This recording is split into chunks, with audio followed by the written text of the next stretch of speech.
So I talked about my whole Lexapro story in the very first episode of my podcast. And since then, I really haven't talked about it. And I don't know why. Because it's actually a pretty significant part of my journey and how I got here. I'll give you the super short version.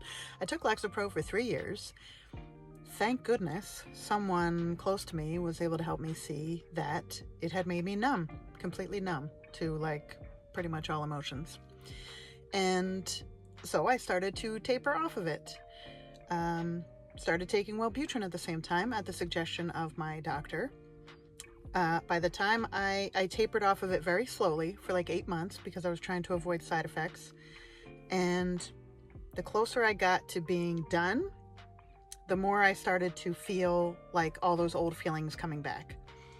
By the way, I don't think I ever really had anxiety, but you can listen to my podcast, episode 1, if you want to hear all the deets.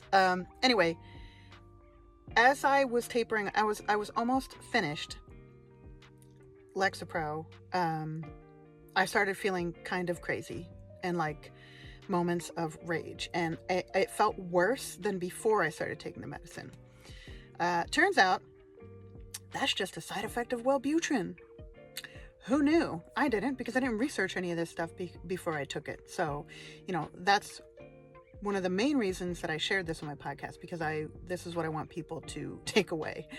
Read about medicine before you start taking it, especially something that is brain altering like Lexapro.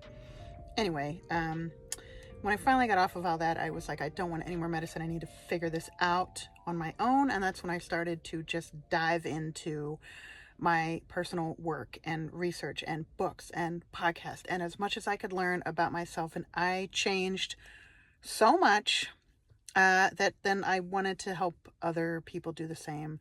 And that's why I became certified as a life coach. And I just want to help people get through this. So if you're going through it, I see you. I get it. I've been there. I'm here if you want to chat. Okay. Make a great day.